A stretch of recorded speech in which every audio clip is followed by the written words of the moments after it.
Good morning everybody. UPSC की इस challenging journey में हर दिन नए टॉपिक्स, नए इश्यूज और नए पर्सपेक्टिव्स लेकर आते हैं हम आपके लिए, ताकि आपका प्रिपरेशन सिर्फ सिलेबस तक सीमित नहीं हो बल्कि इंडिया के पॉलिसी फ्रेमवर्क को समझने में भी मदद करे। आज का हमारा विषय है इंडियाज पॉलिसी चैलेंजेस, जहां हम डिस्कस करेंगे उन की इश्यूज को जो गवर्नेंस, एजुकेशन, हेल्थ और एग्रीकल्चर के दरवाजों पर नॉक कर रहा है। ये वही मुद्दे हैं जो या तो आपके मेंस के पेपर में केस स्टडी बनकर आते हैं या प्रीलिम्स में ट्रिकी फैक्ट्स बन जाते हैं। Let's take a quick look at today's index. First is danger in the sea, where we will analyze India's preparedness for maritime disaster. If we talk about early childhood education, how we rewrite the policy script is essential to build human capital. If we talk about the third one, tobacco affordability and cancer, the silent crisis deepening India's public health burden. Fourth is about the MSP reset debate, जहाँ पे farmer welfare की बात होगी। Deregulation and growth की बात करते हुए India stands in easing the path of entrepreneurs. कुछ entrepreneurial growth की बात करेंगे हम। So these are the five issues that made space in today's newspaper. So let's analyze it furthermore. Welcome to Veranda IAS Current Affairs session. This is Supriya. Let's begin our session. So now let us start with MSC Elsa 3 incident, a cargo ship carrying over 640 containers that sank off the coast of Kochi on May 24. ये matter क्यों करता है? Because ship was carrying hazardous material like calcium carbide and rubber solutions, both of which pose serious fire, explosions and environmental threats. Now think like an administrator. Was India's disaster response quick enough? Did we anticipate the plastic pellet spill risk? Did we have an emergency cleanup? Here lies the policy challenge. India has a coastline of around 7,500 kilometers, and yet our maritime disaster response architecture is always fragmented. Unlike countries with a dedicated marine emergency response force, India still relies on ad hoc coordination between Coast Guard, Environment Ministry and shipping authorities. If we talk about some historical context about this, 2010 में भी Mumbai oil spill and the MV Raj sinking in 2011 both exposed similar gaps. Yet institutional reforms अभी बहुत slow है। अभी ये जो execution है ये सारे सेफ्टी मेजर्स का remain far away. Maritime disaster fall under both environmental governance and disaster management as a theme. And under Disaster Management Act 2005, marine incidents should ideally have prevention, rapid response recovery mechanism. But what's missing here? It is lack of real-time container tracking, no dedicated hazardous material handling protocols at ports, and weak coordination between maritime, environmental and state disaster team. एक तरफ environment पे असर, plastic pallets और oil spill का threat, दूसरी तरफ हमारे safety concern, जहाँ पे हजार्डस केमिकल्स जैसे कैल्शियम कार्बाइड समुद्र में घुल जाएंगे तो मेरीन लाइफ और कोस्टल हेल्थ दोनों को नुकसान होगा. और सबसे बड़ी दिक्कत, हमारे पास एक dedicated marine disaster emergency force भी नहीं है. जो रिस्पॉन्स होता है वो फ्रैगमेंटेड होता है हमेशा. Coast guard, pollution control board और एनवायरमेंट जो मिनिस्ट्री होती है, सब अपने लेवल पे काम करते हैं. एक यूनिफाइड स्ट्रक्चर नहीं देखने को मिलता. इसीलिए आपको ये समझना होगा कि जो पॉलिसी इंटरवेंशन एक सिर्फ एक लॉ बनाने से नहीं होता. एग्जीक्यूशन और इंस्टीट्यूशनल सिनर्जी वो है इक्वली इंपॉर्टेंट होती है. हमने देखा कि इन्वायरमेंटल इम्पैक्ट भी इस पे कितना बुरा होता है.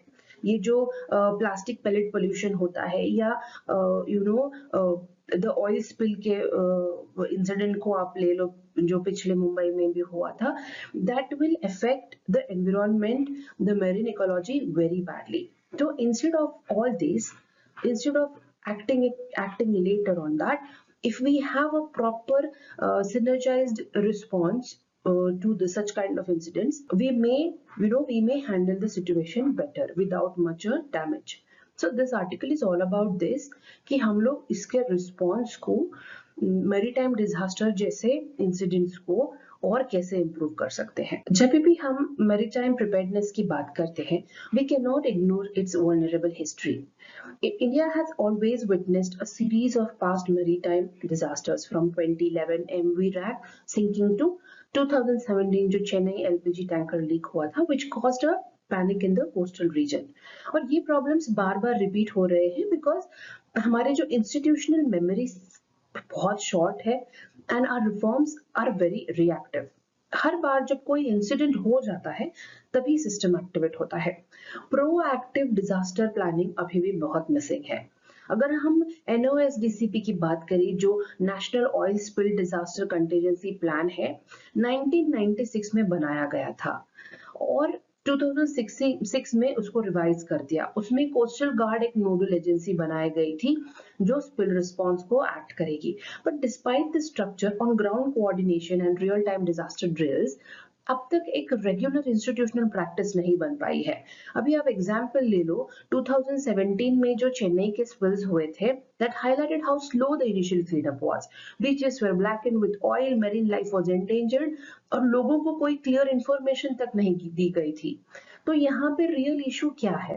We have the framework but कोई एक integrated national maritime disaster command का स्ट्रक्चर नहीं है। Coastal states don't have uniform protocols और ज्यादातर स्टेट्स में मैरीटाइम बोर्ड्स भी ना रिएक्टिव मोड में काम करते हैं। अगर आप देखोगे from a policy reform angle, we need state level marine emergency unit. हमें चाहिए एक बहुत ही regular multi agency mock drills, updated vessel tracking and cargo hazard database.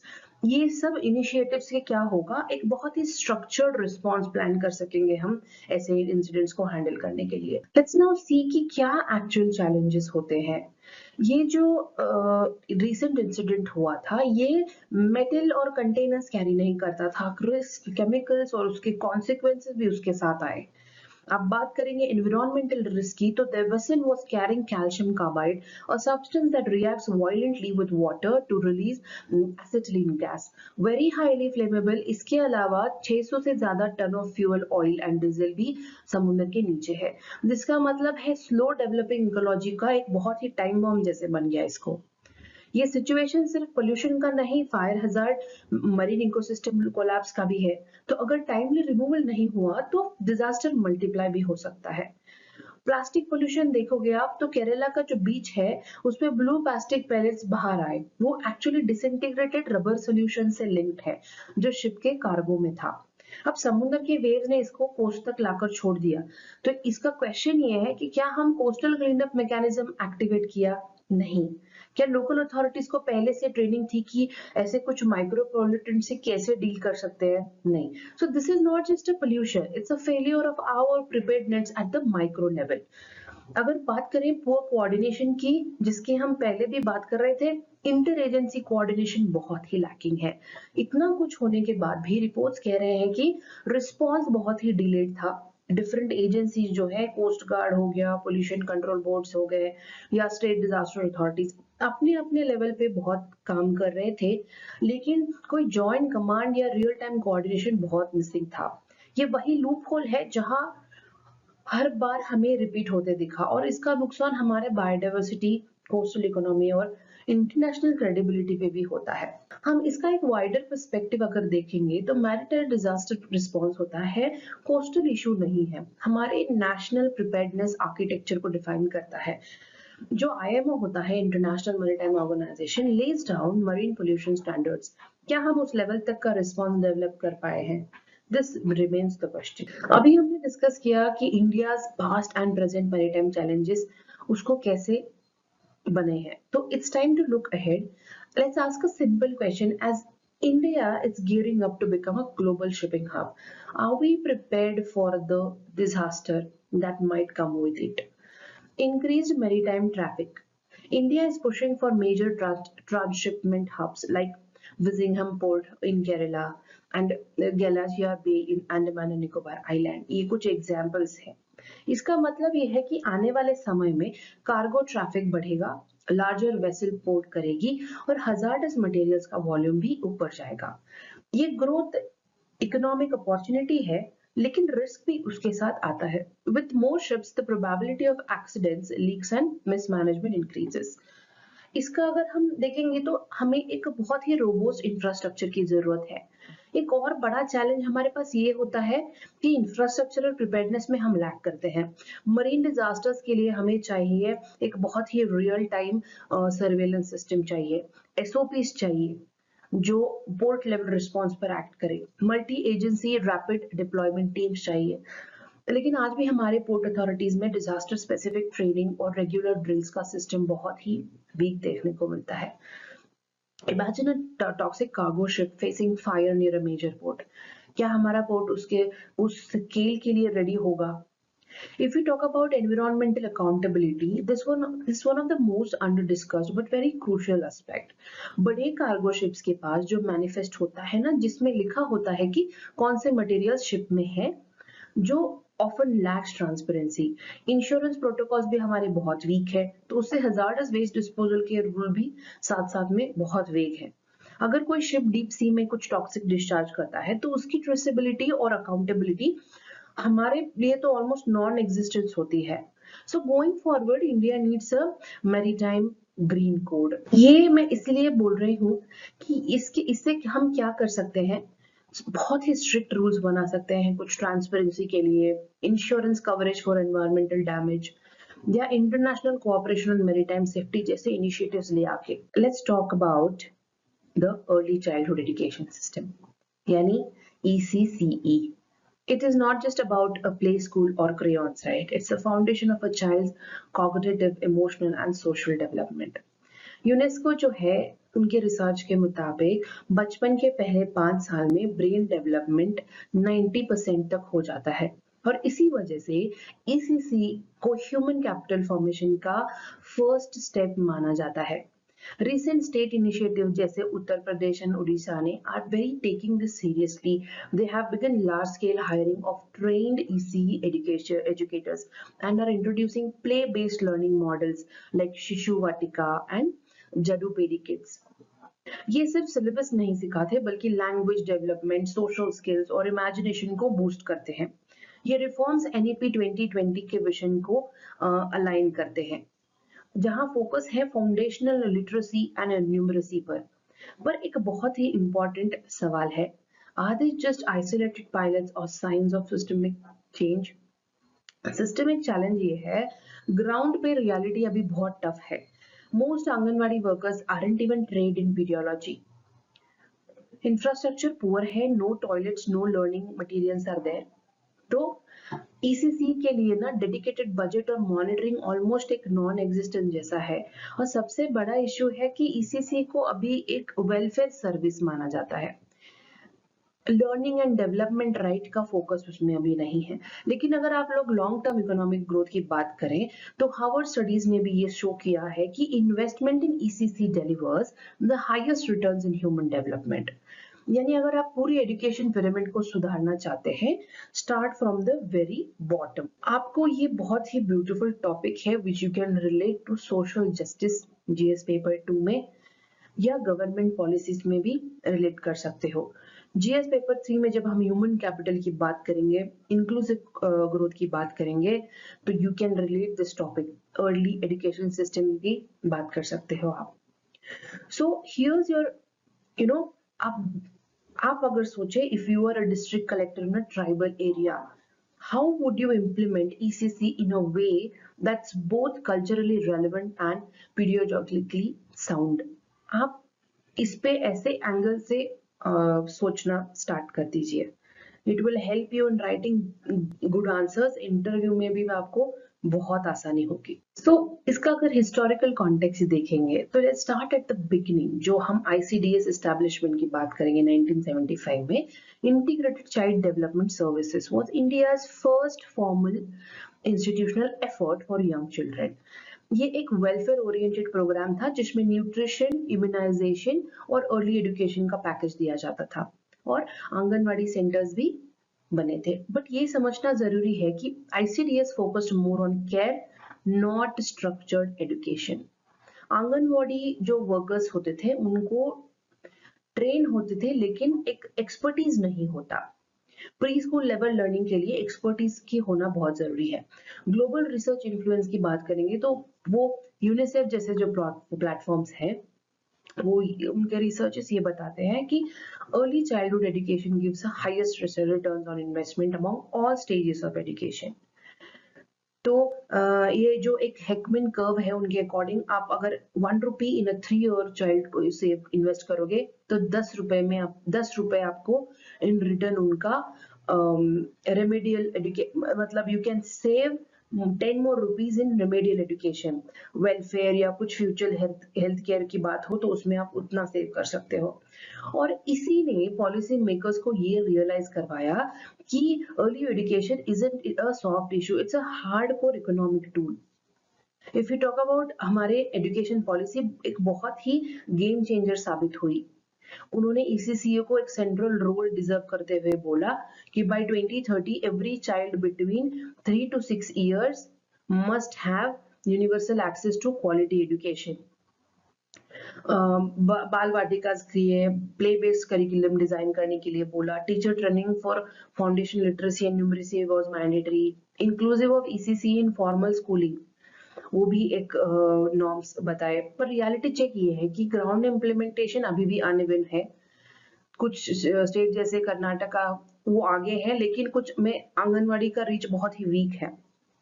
Social sector schemes के थीम को अगर आप रिलेट कर पाओ ये सब एनईपी से, और जो भी छोटे छोटे इनिशिएटिव्स लिए हैं गवर्नमेंट ने to implement this NEP at grass root level, you can connect to that theme as well. Ethics में भी अगर आप बात करें, value of investing in the future can be related to very nicely. हम लोग एज अ यूपीएससी एस्पायरेंट ये याद रखेंगे, ECC is not about teaching ABCD anymore, it's about creating mind that will absorb, innovate and lead. और अगर foundation ही week हो तो pyramid कभी मजबूत नहीं बनेगा। Now let's decode the real status of early childhood education in India today. Object matching की बात करेंगे तो ओनली 15% बच्चे प्री प्राइमरी लेवल पे बेसिक ऑब्जेक्ट मैचिंग कर पाते हैं। अब सोचिए, अगर बच्चा बेसिक एसोसिएशन जैसे एप्पल और रेड को लिंक नहीं कर पा रहा है तो फाउंडेशन लर्निंग कैसे आएगी? ये इंडिकेट करता है कि लर्निंग बाय डूइंग मेथड जैसे मॉन्टेसरी या प्ले बेस्ड मॉडल्स होते हैं अब तक ग्राउंड लेवल तक नहीं पहुंचे हैं। If we talk about number recognition, just 30% बच्चे, उनसे भी कम बच्चे की ही नंबर्स और लेटर्स को पहचान पाते हैं। और फिर हम बोलते हैं कि क्लास 3 तक फाउंडेशन लिटरेसी सिक्योर करनी है। This learning gap is very pre existing, it is not emerged. और अगर आपने ईसीसी के जो स्टेज पे इन्वेस्टमेंट नहीं किया तो एंटायर स्कूल सिस्टम कोलैप्स करेगा। जैसे कोई बेसमेंट ही स्ट्रांग नहीं हो तो बिल्डिंग का खड़ा रहने के लिए वी कांट एक्सपेक्ट दैट। पर चाइल्ड स्पेंडिंग की बात करेंगे तो आप देखोगे 1263 वर्सेस 37,000 का स्टैट्स है। ये स्टैट इसीलिए शॉकिंग है क्योंकि इंडिया स्पेंड्स अराउंड 37,000 पर child per year on school education, but for early education उनका नंबर 1200 तक सीमित है। मतलब जिस स्टेज पे लर्निंग सबसे इफेक्टिव होना चाहिए उस पे हम सबसे कम पैसा खर्च करते हैं। ये सिर्फ फंड की बात नहीं है, प्रायोरिटी की भी बात है। आपका बजट बताता है कि आपका विजन क्या है। If you talk about the dedicated teachers, only 9% जो प्री स्कूल के टीचर्स होते हैं उनके पास trained early childhood education teachers होते हैं। बाकी जगह तो आंगनवाड़ी वर्कर्स हैं या पैरा टीचर्स होते हैं जिनको ट्रेनिंग नहीं दी जाती। टीचिंग के पर्सपेक्टिव से ट्रेनिंग नहीं करते वो। Imagine teaching a 3-year-old old without understanding the child psychology, attention span, or how the brain develops in stages. ये सिर्फ डे केयर बन जाएगा, एजुकेशन नहीं होगा इससे। So you all try to understand, जब भी आप किसी पॉलिसी का लॉन्ग टर्म वैल्यू जज करना चाहते हैं ना, एक क्वेश्चन बनता है कि does this investment pay society back but not the individuals? When it comes to ECC, the answer is a loud yes. Let's break down the future implications on this note. Economic growth and human capital की बात करेंगे जब हम, तो Harvard और UNICEF के studies के मुताबिक investment in early learning multiplies earning potential bye 4 times in adulthood. तो ईसीसी जैसे सीड जैसे एक्ट करेगा। अगर आप सीड पे पैसा खर्च करेंगे तो ट्री खुद में खुद सस्टेनेबल बन जाएगा। Productivity, skill formation, cognitive ability, सबका बेस यही बनता है। तो अर्ली एजुकेशन एक वेलफेयर सब्सिडी नहीं है, स्मार्ट इकोनॉमिक स्ट्रेटेजी होनी चाहिए। If we talk about the demographic window, by 2047 over 1 billion of Indians will be working age. ये जो डेमोग्राफिक डिविडेंड तभी बेनिफिट करेगा जब उनके पास कॉग्निटिव स्किल्स हो, रीजनिंग पावर हो और बेसिक इमोशनल मैच्योरिटी हो। और अगर आज के 3 साल के बच्चे की फाउंडेशन लर्निंग भी स्ट्रॉन्ग नहीं की गई तो 2047 में we will have workers, thinkers नहीं होंगे हमारे पास।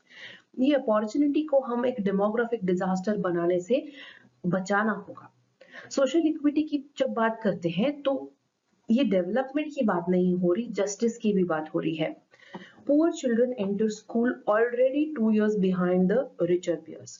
और ये गैप कभी फिल नहीं होगा unless it is caught early. Early learning gap अगर ब्रिज हो जाए तो पॉवर्टी साइकिल भी ब्रिज किया जा सकता है। Imagine a government anganwadi worker's child reading fluently by age 6. That's what equity in action looks like. अगर आप यूपीएससी के थीम्स को रिलेट करेंगे inclusive growth, demographic dividend pay भी आप बहुत ही ब्यूटीफुली इसको रिप्रेजेंट कर सकते हैं। याद रखिएगा, nation building starts with a 3-year-old holding a crayon, not just a soldier holding a gun. और हमारे लिए जो अर्ली एजुकेशन सिस्टम है वो बहुत ही पावरफुल क्वाइटेस्ट रिवोल्यूशन है जिसमें हम इन्वेस्ट कर सकते हैं। चलते हैं आज के नेक्स्ट इशू पर। बहुत ही एक harsh truth है, so let's address that. India is the second largest consumer of tobacco globally and one of the most affected by tobacco related cancers. But here's the paradox. Tobacco is cheaper than the basic nutrition. हम बात करते हैं लो taxation की और high affordability की। India में tobacco products specially bidis और कोई और होता है are taxed at a very lower rate then they should be. WHO के गाइडलाइंस के हिसाब से इफेक्टिव टोबैको कंट्रोल तभी होगा जब टैक्स कवर करेगा at least 75% of the retail price.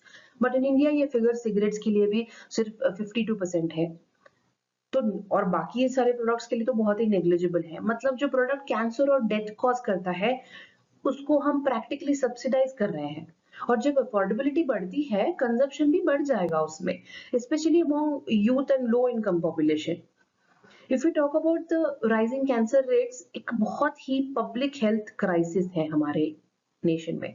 National cancer registry के मुताबिक India had recorded over 3 lakh tobacco related cancer cases annually. Oral cancer, lung cancer, throat cancer, और ये बहुत ही स्ट्रांगली लिंक्ड है टोबैको से साथ। ये एक बहुत ही साइलेंट एपिडेमिक है हमारे लिए और इसका बर्डन ज्यादा से ज्यादा rural and under privilege population पे होता है। अब जब हम primary health centres already overburden हैं तो ऐसे प्रिवेंटेबल डिसीज का राइज हेल्थ केयर सिस्टम को भी बहुत ही बुरी तरीके से कोलैप्स कर सकता है। बात करेंगे फेल्ड प्रिवेंशन स्ट्रेटेजी की। Globally countries like Australia, UK and Thailand have shown success. उनको हाई टैक्स बना के, प्लेन पैकेजिंग बना के, पब्लिक अवेयरनेस कैंपेन्स करके, लाइसेंसिंग वेंडर्स, लेकिन इंडिया में प्रिवेंशन एफर्ट्स पेपर तक ही सीमित होते हैं। अगर हम बात करेंगे cigarettes and other tobacco product act जो 2003 में है, उनका इम्प्लीमेंटेशन इतना वीक है। पान शॉप्स के पास कूल होते हैं, बीड़ी बहुत ही ओपनली मिल जाती है। ये जो मॉनिटरिंग मैकेनिज्म्स हैं बहुत बुरी तरीके से फेल होते नजर आए। So despite global warnings and WHO framework convention on tobacco control, India lags behind in enforcement. ये टॉपिक आपको issues relating to health GS paper 2 के थीम में रेलेवेंट है। हमें when we see this as an issue who is preparing for UPSC, हम लोग एक question पूछेंगे कि can we afford cheap tobacco when it costs us life, labor, productivity and public money on cancer treatment? Policy failure जो होता है, it isn't about not making a rule, it's about failing to act on what we already know. जब भी हम ना tobacco epidemic की बात करते हैं तो पॉलिसी का एक हिस्टोरिकल लेंस समझना जरूरी है। इंडिया ने टोबैको कंट्रोल के एफर्ट को शुरू किया था तो बहुत ही पहले किया था, लेकिन इम्प्लीमेंटेशन का गैप आज भी हमें महसूस होता है। हम लोग उसकी जर्नी को ट्रेस करेंगे टू अंडरस्टैंड कि पॉलिसी कैसे इवॉल्व हुई है टोबैको के लेकर। सिगरेट्स एक्ट 1975 था जो India first anti tobacco law था। इस लॉ ने मैंडेट किया था कि सिगरेट पैकेट्स पे हेल्थ वार्निंग प्रिंट होनी चाहिए, लेकिन ये लॉ सिर्फ पैकेजिंग तक लिमिटेड नहीं था। No ban on advertising, no public consumption restrictions and no awareness mandate. ये बहुत ही एक सिंबॉलिक स्टार्ट था, not a very strong framework. अगर बात करेंगे cigarettes and other tobacco product act 2003 की, तो this was India's first comprehensive tobacco control law. इस एक्ट ने क्या किया, बैन कर दिया टबैको एडवर्टाइजिंग की, स्मोकिंग इन पब्लिक प्लेसेस को किया और sale of tobacco to miners को बैन किया। और सबसे इंपॉर्टेंट था पिक्टोरियल वार्निंग्स ऑन पैक्स का प्रोविजन भी यहीं से आया था। बट अगेन इनका जो इम्प्लीमेंटेशन वो बहुत ही अनइवन रहा। बीडीज और ये जो स्मोकलेस टबैको प्रोडक्ट्स होते हैं ना, इन पे मॉनिटरिंग अब तक भी हमारे वीक है। WHO एम्पावर स्ट्रेटेजी 2008 ने इंडिया ने ज्वाइन किया इस फ्रेमवर्क को 2008 में। ये फ्रेमवर्क काफी टारगेटेड है, हर लेटर एक स्पेसिफिक पॉलिसी अटेंशन को रिप्रेजेंट करता है। Let me break it down. M stand करता है monitor tobacco use, P stand करेगा protect people from smoke, O stand करेगा offer people to help to quit, warn about dangers W, E stand करेगा enforce bans and R stand करेगा raise taxes.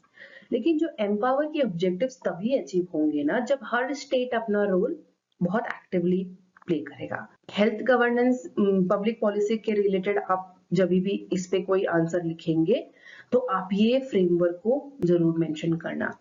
Always remember जो policy history होती है, it is not just about कौन से acts किए थे, कौन से ईयर में किए थे। It's about identifying the gaps between intention and execution. And in tobacco control, that gap is costing India lives every day. You understand the seriousness of the topic. You as an aspirant has to think all the issues in this angle. कि ये जो policy का gap रहा है, आप वहां जब जाएंगे वो पोस्ट पे तो उसको कैसे फिल कर पाएंगे, या ऐसा क्या इनिशिएटिव होगा जो आपको इम्प्लीमेंट करने में मदद करेगा। So this historical context which I keep giving you on issues, that will help you understand कि प्रॉब्लम कहाँ है, पिछले इनिशिएटिव्स ने कहाँ इफेक्ट नहीं किया, एक्सेट्रा। ये आर्टिकल बात करता है करंट टोबैको अफोर्डेबिलिटी क्राइसिस के बारे में। अगर टोबैको चाय से भी चीप है, पब्लिक पॉलिसी सिस्टम तो ब्रेक ही हो जाएगी।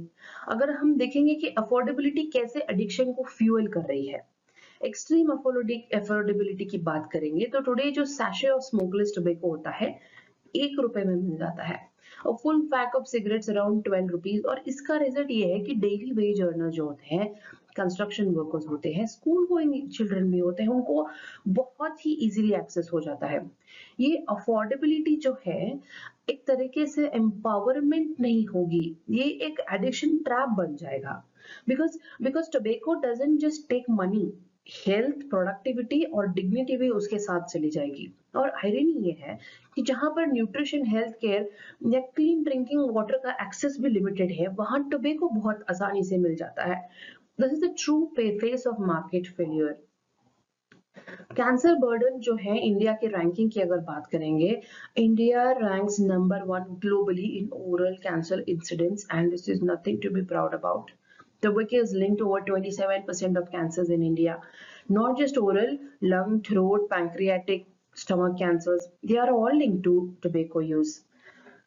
अब सबसे बड़ा इम्पैक्ट ये होता है, ये सारे कैंसर्स का इफेक्ट सबसे ज्यादा लो इनकम कम्युनिटीज पे पड़ जाता है। उनके पास ट्रीटमेंट के पैसे नहीं होते, इंश्योरेंस के पैसे नहीं होते, कोई ऑन्कोलॉजिस्ट से तो एक्सेस भी नहीं होता होगा किसी किसी को। तो जो टोबैको अफोर्डेबिलिटी है, it is not just an economic question, ये एक बहुत ही सोशल जस्टिस का क्वेश्चन बन जाएगा। आप कभी अगर इस केस को स्टडी करेंगे तो you can code this data in means answer ethics case studies, जैसे शुड गवर्नमेंट सब्सिडाइज बीडीज, या essays on public health, poverty और इंक्लूसिव गवर्नेंस की बात करेंगे तो you can mention this issue. तो आप देखना नेक्स्ट टाइम अगर आप किसी को कोई बोलेगा आपको लेट द मार्केट डिसाइड, तो आप we can ask this question, can we allow 1 rupee sachet of cancer causing chemicals in a country where we still fight malnutrition? Tobacco affordability is not an economic victory, it's a public health disaster in disguise and we need to question this. अभी अगर tobacco control की बात करें तो ये अभी एक just it is not just about awareness, it's about survival strategy and saving public resources. Let's break down what lies ahead of India. Does or does not act. We have to act now. Health risk की बात करेंगे तो अगर अभी भी strict policies नहीं आए तो India could face a chronic public health disaster. According to WHO, India already witnessed over 10 lakhs tuberculosis-related deaths annually. And here's the tragic part: these are all preventable. Cancer, stroke, heart attack, ये सब tobacco से directly linked होते हैं और impact उन्हीं पर ज्यादा होता है जिसके हेल्थ केयर अफोर्ड ही नहीं कर पाता. तो every policy delay would cost us in human loss. Economic burden की बात करेंगे तो टोबैको की वजह से सिर्फ हेल्थ नहीं, देश की इकोनॉमी भी सफर करती है. Out of pocket health care expenses already account for 60% of total health expenditure in India. और जब किसी गरीब पर एक कैंसर का खर्चा आता है तो it pushes them below the poverty line.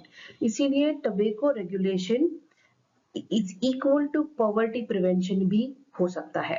Public health system already underfunded है और टोबैको से होने वाले कैंसर और कार्डियोवास्कुलर डिसीजेस उस सिस्टम को और स्ट्रेस कर रहे हैं. पॉलिसी सोल्यूशन क्या हो सकता है, क्या कर सकते हैं हम इसके लिए? ये बहुत ही एक्शनेबल पार्ट हो जाएगा. Here's what India should do और अडॉप्ट अर्जेंटली. हम क्या कर सकते हैं इमीडिएटली? हम टैक्सेस रेज कर सकते हैं ऑन ऑल टोबैको प्रोडक्ट्स. हम बैन करेंगे सिंगल स्टिक सिगरेट सेल्स को, जो यूथ के लिए बहुत ही सबसे एक्सेसिबल पार्ट होता है. हम एनफोर्स करेंगे ग्राफिक वार्निंग्स और अवेयरनेस कैंपेन्स को रूरल एरिया तक पहुंचाने की. हम रेगुलेट करेंगे पॉइंट ऑफ सेल एड्स को, specially around schools. Invest in tobacco cessation programs जहां पे counselling, helplines, nicotine replacement kits दिए जाते हैं. ये रिफॉर्म्स कोई हमारे लिए लक्ष्य नहीं है, ये एक इकोनॉमिक, एथिकल और कॉन्स्टिट्यूशनल नेसेसिटी बन जाती है. आप जब भी कोई इशू डिस्कस करेंगे, कोई आर्टिकल डिस्कस करेंगे, हमेशा solution oriented point of view रखना चाहिए. Tobacco regulation isn't just about banning an item, it's about correcting a policy. जो लूप होल होता है उनका, जो हमें फेवर करेगा, प्रॉफिट करेगा फॉर सेविंग पीपल्स लाइफ. और हमारे लिए ये जो चेंज होगा ना, as a future administrators, you will have the power to change all the scenarios. Moving on to our next issue. When every year जब हम MSP अनाउंस होता है, हेडलाइन स्क्रीम करके बोलते हैं गुड न्यूज फॉर फार्मर्स.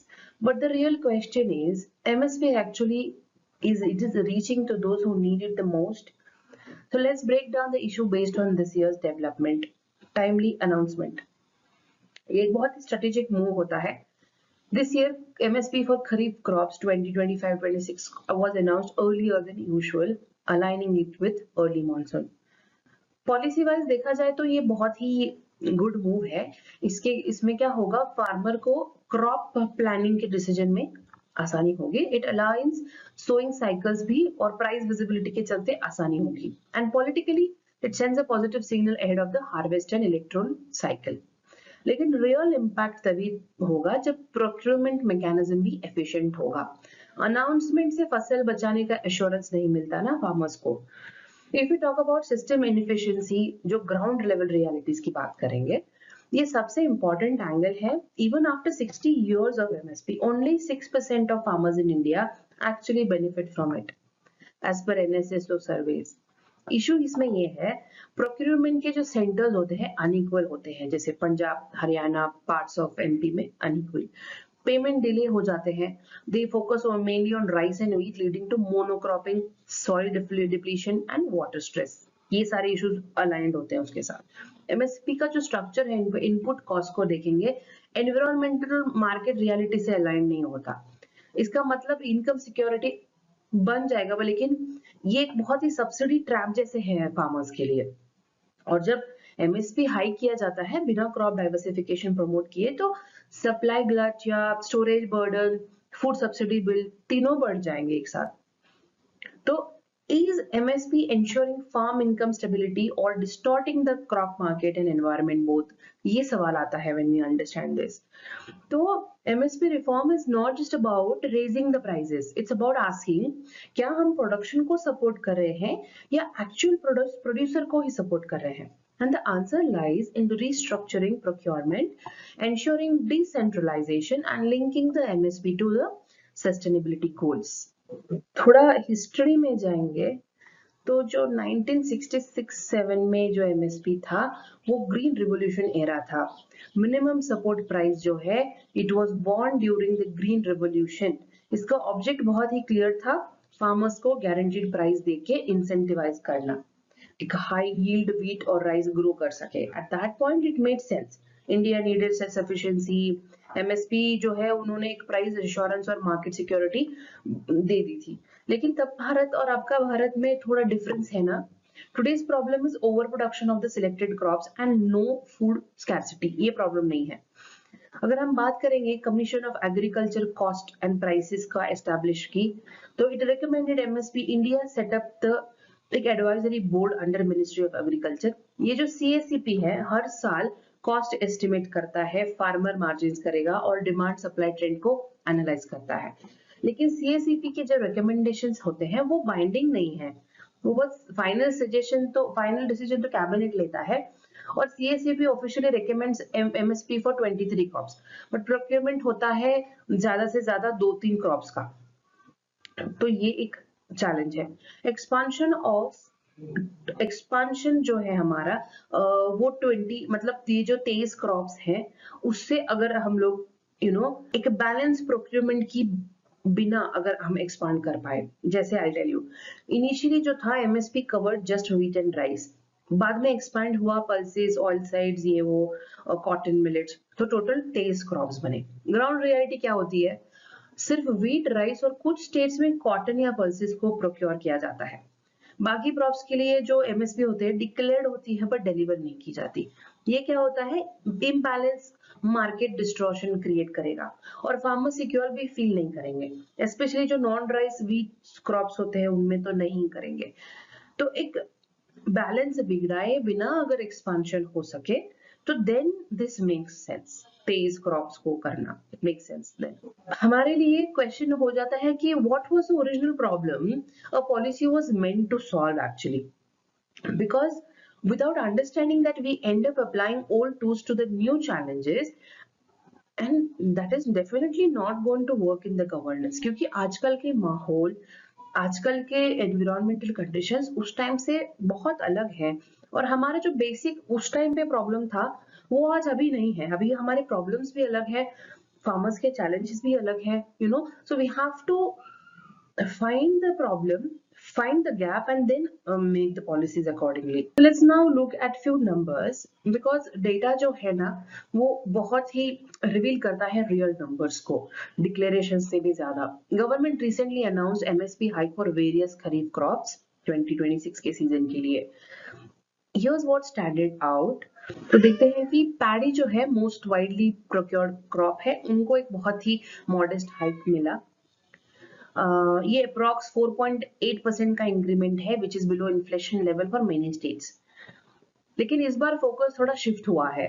जैसे high percentage hikes were seen in jowar या रागी, 14% मिला उनको. Soybean, cotton, groundnuts, they all crossed somewhere around 8 to 9% के range.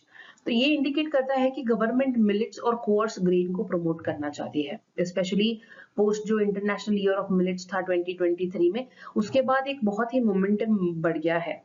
But there is a deeper insights. यहाँ पे higher MSP doesn't mean higher income unless procurement हो उतना, market linkage कर पाए अच्छे से या इनपुट कॉस्ट मैनेज हो जाएगा. तो अगर आप रागी का एमएसपी तो बढ़ा रहे हो लेकिन उसका जो मंडी नेटवर्क है या प्रोसेसिंग चेन होती है क्या वो रेडी है, तभी फार्मर के लिए एक पेपर पे फायदा नहीं होगा, रियल में फायदा हो जाएगा. ऑल्सो रिमेंबर, हमने देखा कि इकोनॉमिक एंगल से भी एमएसपी हाइक्स होता है. Even when it is targeted, it should definitely balance food inflation, fiscal subsidy burden, and crop diversification goals. इस बार का डेटा ये सजेस्ट करता है कि वीट पैडी मोनोकल्चर से हमें एक डाइवर्सिफिकेशन का सिग्नल दिया गया है और ग्राउंड लेवल पे भी इसका इम्प्लीमेंटेशन डिसाइड करेगा कि ये सक्सेसफुल हुआ या नहीं. So as future policymakers focus not just on how MSP was hiked, but where and why, and whether the system around that crop can absorb and deliver the intended benefit. This should be your thought process. So let's try to understand future implications में हमारे MSP reform के लिए क्या-क्या हो सकते हैं. जो policy हमने 1960 में बनाई थी वो फूड स्कैर्सिटी के लिए बनी थी. अब जब क्लाइमेट स्ट्रेस, मार्केट वॉलेटिलिटी या फिस्कल बर्डन के एरा में ये काम नहीं करेगी, तो हमारे लिए रिफॉर्म अब एक नेसेसिटी बन चुका है. अगर हम बात करेंगे डीकपलिंग प्रोक्योरमेंट फ्रॉम एमएसपी की, तो जब एमएसपी डिक्लेयर होता है, प्रोक्योरमेंट सिर्फ सिलेक्टिव क्रॉप्स पे होती है, सिलेक्टिव रीजन्स की के चलते. तब इसका रिजल्ट ये है कि एमएसपी सिर्फ एक पॉलिटिकल सिग्नल बन जाएगा ना, पॉलिसी इंस्ट्रूमेंट नहीं होता वो. फ्यूचर रिफॉर्म्स कैसे करेंगे? It should consider decoupling the two. जैसे MSP can become a price signal for market correction, बस एक बाय बैक गारंटी की तरह एक्ट नहीं करेगा. If you talk about income support alternatives, जैसे पर एकड़ इनकम सपोर्ट, जैसे हमने तेलंगाना का जो रैतु बंधु मॉडल है, अगर हम उसके जैसे कुछ डायरेक्ट कैश दे फार्मर्स को, regardless of the crop choices, एकड़ के हिसाब से उनको क्रॉप दे सकते हैं. इससे क्या होगा? क्रॉप न्यूट्रलिटी होगी और एक प्रोक्योरमेंट ओवरलोड से भी फार्मर्स बच जाएंगे. अब ये मॉडल अगर नेशन वाइड इम्प्लीमेंट किया जाएगा तो कैप्स पर फार्मर, उनको कैप लगा के तो लीकेज भी हम लोग कंट्रोल कर पाएंगे. क्रॉप डाइवर्सिफिकेशन क्या करेगा? सस्टेनेबिलिटी पे फोकस करेगा. हम मिलेट्स, पल्सेस, ऑयल सीड्स को भी बहुत प्रमोट कर सकते हैं एमएसपी के साथ. ये सब क्लाइमेट रेजिलिएंट क्रॉप्स होते हैं, कम पानी में उग जाते हैं. अब अगर एमएसपी के थ्रू इनका अश्योर्ड प्रोक्योरमेंट हो तो फार्मर्स भी राइस व्हीट से शिफ्ट कर लेंगे आसानी से. Also linking crop choices to agroclimatic sustainability, it is a very vital process. Otherwise we are incentivizing the wrong crop in the wrong region. So always remember, जो MSP reforms होते हैं, it is not about removing the policy, but renewing its purpose. The goal is to make Indian agriculture remunerative, resource efficient and regionally inclusive. So next, last issue, India's economy is still burdened by what experts call regulatory cholesterol. Too many licenses, too many approvals, too many inspections. और इन सब का result होता है time lag, compliance cost और एक entrepreneurial discouragement देखने को मिलता है. तो ये आर्टिकल है आर्ग्यू करता है कि मास प्रॉस्पेरिटी चाहिए तो डीरेगुलेशन सबसे पहला स्टेप होना चाहिए. बिकॉज जॉब क्रिएशन तभी होगा जब जॉब क्रिएटर्स को फ्रीडम टू ऑपरेट मिलेगा. एंटरप्रेन्योरल हैंडीकैप्स की बात करें तो ब्यूरोक्रेटिक डिलेज, अनप्रेडिक्टेबल टैक्स होता है, कॉम्प्लायंस सिस्टम होते हैं, बहुत ही रिजिड लेबर लॉज होते हैं. ये 3 हैंडीकैप्स स्टार्टअप इकोसिस्टम से लेकर एमएसएमई सेक्टर तक को इफेक्ट करते हैं. एग्जाम्पल अगर की बात करेंगे, India ranks high in entrepreneurial intent but still struggles in ease of doing business at the local level. Many state level laws still operate in pre-regularization frameworks. Imagine a young engineer wants to open a food manufacturing unit, but he needs 12 clearances from 9 departments. तब तक idea cold हो जाता है, loan lapse हो जाएगा और entrepreneur job ढूंढने चला जाएगा. So this is not just a red tape, it's a very lost potential. अगर हम लोग इसका एक बहुत ही बिगर पिक्चर में इंसाइट्स करेंगे तो ease of doing business should not just be about paperwork reduction. It should translate into trust-based governance. We need to shift from permission raj to compliance by design model. जैसे future policy makers आप हो ना, तो आप ऐसे think करना इसको. Can India become एक बहुत ही large, $10 trillion economy by 2035 if entrepreneurs need a license to breathe? Deregulation is not about cutting corners, it's about removing handcuffs from those building the nation's future. ये जो हम demand देख रहे हैं deregulation की, ये हमारे लिए नई नहीं है. It is a very corrective response to decades of economic over control. यहाँ पे हम लोग 4 क्लियर फेजेस में उसको ट्रेस कर सकते हैं. पोस्ट इंडिपेंडेंस मॉडल में it commanded heights approach. जैसे after 1947, India chose a socialist economic model. It was inspired by the Avadi Resolution in 1955. The state was seen as the driver of development. इसीलिए बहुत ही जो major industries थे, banks, steel plants and infrastructure sectors, states के control में आए. This model was rooted in fear of colonial exploitation, but it led to excessive centralization. अगर licence राज की बात करेंगे तो ये पीरियड को राइटली कहा गया है permit quota raj. Production limit set by government, expansion के लिए लाइसेंस चाहिए, इंपोर्ट एक्सपोर्ट डिसीजन सेंट्रलाइज किया, price control impose even in manufacturing. Private sectors का फ्रीडम चोक हो गया था, इनोवेशन तो ऑलमोस्ट मर चुकी थी. तो बिजनेसमैन जो है spend more time in government corridors rather than the factory floor. If we talk about 1991 के इकोनॉमिक रिफॉर्म, ये एक ब्रेक थ्रू थे. जैसे था बैलेंस ऑफ पेमेंट क्राइसिस जो था उसने ट्रिगर किया न्यू इंडस्ट्रियल पॉलिसी ऑफ 1991. ये ट्रेड ओपन हो गए, कोटास रिमूव किए गए, सेक्टर्स को लिबरल कर दिया. बट रिफॉर्म जो है इनकम्प्लीट रहा. Land acquisition, labour compliance, state level regulatory burden, बहुत ही अनटच्ड एरियाज थे. So while capital flow increased, ease of doing business कोई भी proportionally improvement नहीं दिखा उसमें. अगर हम recent reforms की बात करें, बहुत ही partial, pending और बहुत ही promising लगते हैं. Yes, we have had, जैसे insolvency bankruptcy code आया था, GST लेके आए, लेबर कोड को कंसोलिडेशन किया 4 कोड्स में. बट ग्राउंड रियलिटी क्या है इसमें? Land laws are state specific and बहुत ही कॉम्प्लेक्स. लेबर कोड्स है are not yet fully notified. Municipal level permissions बहुत ही ओपेक और आउटडेटेड होते हैं. तो यही रिफॉर्म्स के चक्कर में एग्जीक्यूशन का इंजन बहुत ही स्टक है.